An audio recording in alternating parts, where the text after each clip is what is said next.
Good evening, Cleveland. Wow. It is such an honor to be here for a man I love so much. That's my father.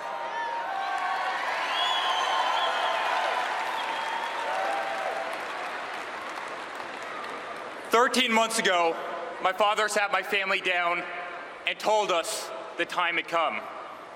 He could no longer sit idly by and watch our beloved country, the country that had given our family so much success, so much opportunity, crumble before our very eyes. He confirmed to us that he was prepared to announce his candidacy for President of the United States. He made sure to acknowledge that ours would not be an easy path, that we should prepare ourselves for what was to come, that we'd quickly learn who our true friends were. Without hesitation, we each committed our unwavering support. But this time, none of us could have predicted what lay ahead. The records he would break, the stadiums he would fill, the movement he would start. Today, my father stands before you with the most primary votes of any Republican candidate in the history of our nation.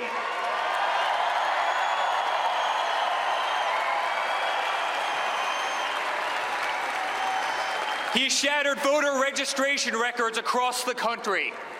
He has defied the predictions of every single political pundit and turned traditional debates into must-see TV. He has inspired multiple generations, including my own, like millennials like myself, who have so little faith in our politicians that they no longer even consider public service to be a noble career. A year ago, my father was a businessman, but like many Americans, he simply could no longer stand to see what was happening to our great country. He could no longer stand to see special interest dollars dictate an incompetent foreign policy that puts foreign countries before our very own. He could no longer tolerate an inept administration that considers giving $150 billion to Iran or releasing 5 radical Islamic terrorists a successful negotiation. He could no longer bear witness to our continued Second Amendment attacks.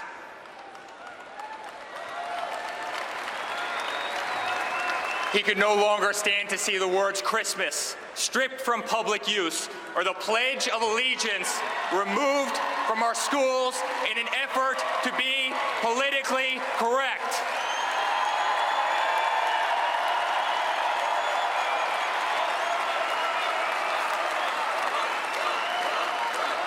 So my father made the courageous decision to set aside a company to which he has dedicated his entire life, to set aside a global brand that he has made synonymous with success, with quality, with uncompromising, just the best. At a time when the people at the pinnacle of their career, like my father, would have held fast to a lifestyle that has truly become the epitome of the American dream, my father instead chose to give that dream back to the people it had eluded for so long.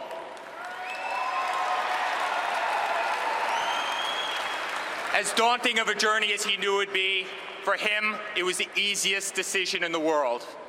After all, who better to implement common sense business approach to this country? Who better to apply practical solutions to the impractical decision-making of an administration that has bred a $19 trillion debt, one which goes up by $32,000 a second and over $2 billion a day? Who better implement common sense tax reductions for one of the highest taxed nations in the world, allowing our citizens a chance to keep more of what they earn as opposed to having it squandered away by our inefficient government? Who better negotiate the return of countless American manufacturers like Nabisco and Ford and Carrier and so many others back to the United States where they began than a man who has single-handedly employed tens and tens and tens of thousands of people around the country?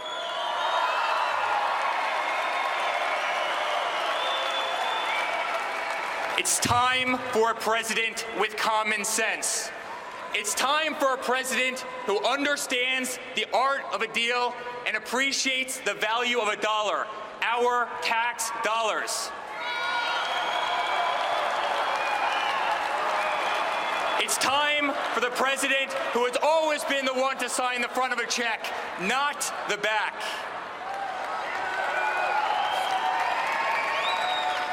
Throughout my father's career, he has been repeatedly called on by government to step in and save delayed, shuttered, and grossly over-budget public projects. Everything from the exterior of Grand Central Terminal in New York to the iconic old post office in Washington, D.C., just to name a few. Back in 1986, the city of New York tried to refurbish a simple ice skating rink in Central Park. The project dragged on for over 6 years and blew to over $13 million. $5 million over an already inflated budget. That's when my father, who overlooked this disastrous construction site from his office window each and every day, decided he had to step in. Disgusted by government incompetence and ineptitude, he invested $2 million of his own money in order to complete the project. What had taken the city over half a decade to botch, my father completed in less than 6 months, 2 months ahead of schedule, and over $1 million under budget.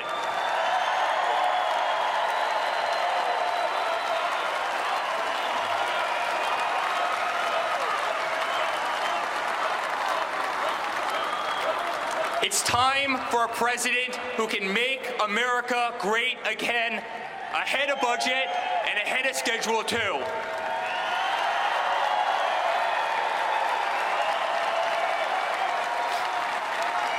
Thank you. My father has revitalized rundown neighborhoods, shaped skylines across the country, and turned dreams into reality his entire career. It's what he does. It's who he is. Oprah Winfrey once famously asked my father if he ever envisioned running for the presidency of the United States. His answer? Only if it got so bad that I had no choice. Only if it got so bad that I had no choice. Well, ladies and gentlemen, that day has come. As I travel the world with my dad building the greatest golf courses and hotels and real estate projects, I see the unmistakable look in his eyes. I see in his eyes the indignity and frustration of a domestic infrastructure back at home that is in complete disarray and no longer on par with so many other developed nations. I see in his eyes the sadness of innocent lives lost, like those of Kate Steinle and Jamil Shaw, and so many others cut short by illegal immigrants in sanctuary cities, victims of a revolving door of government ineptitude and corruption that leaves innocent Americans defenseless.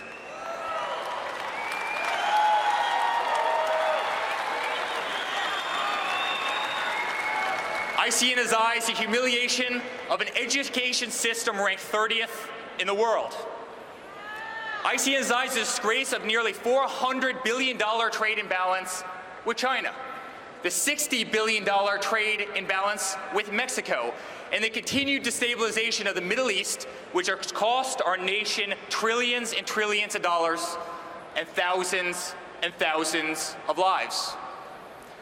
But today I see in his eyes a man who truly loves his country, who is proud of his country, and who wants his country to be great again.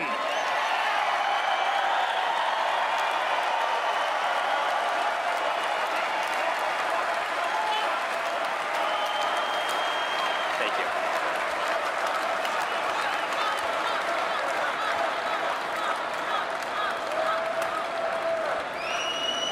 I want to thank my father over there for the life that he's provided me, for the life that he's provided my family, and the life that he's provided all of our employees around the world. I want to thank my father for the life that he's enabled me to provide to my future children as my beautiful wife Laura and I start thinking about that amazing chapter of our lives. To that end, I often think about the legacy I wish to leave my children. And to me, there are few things that I hold closer to my heart than charity.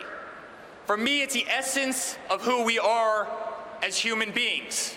It's the barometer by which we would be measured for our time here on earth. As Martin Luther King Jr. once said, life's most persistent and urgent question is, what are you doing for others? When I was 22 years old, I founded the Eric Trump Foundation to benefit St. Jude's Children's Research Hospital, an incredible, incredible organization.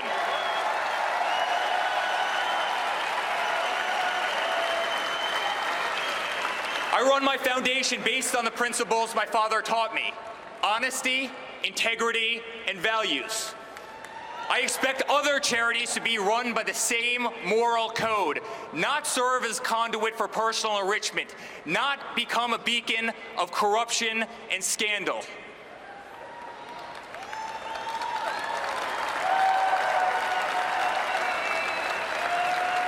To whom much is given, much will be required. This is the very belief that compelled my father to make this great sacrifice, to run for the most powerful yet unforgiving office in the world. There is no greater calling. There is no more selfless an act.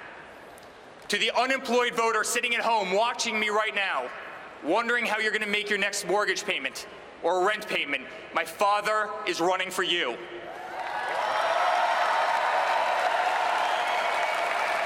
To the veteran tuning into the speech from his or her hospital, who has been ignored and disrespected by an ungrateful system for far too long, my father is running for you.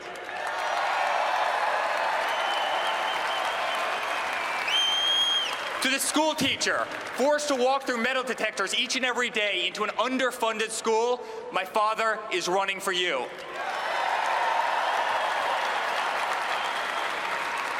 To the laborer watching me right now, forced out of a job by undocumented workers, illegal immigrants, my father is running for you.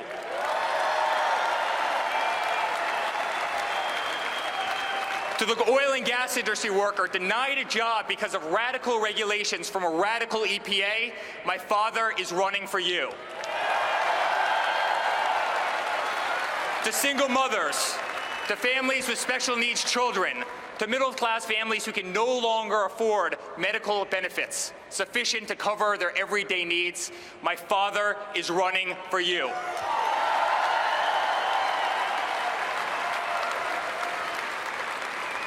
This November, I ask you to be true to yourself and vote for the candidate who you know is running for the right reasons. Vote for the candidate who has never been a politician. Vote for the candidate who has never received a paycheck from our government.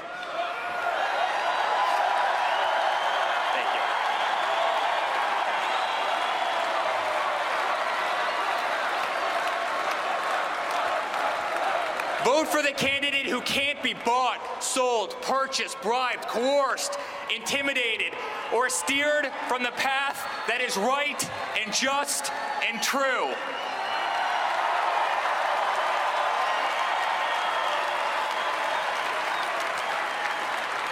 And quite frankly, friends, vote for the one candidate who does not need this job.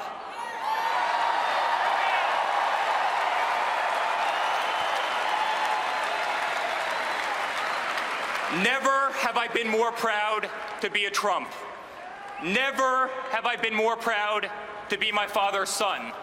I am incredibly honored to be part of this journey of which he's invited me, Don, Ivanka, Tiffany, Melania, my beautiful wife Laura, our entire family to play such an integral part. Dad, you have once again taught us by example. You are my hero. You are my best friend. You are the next President of the United States.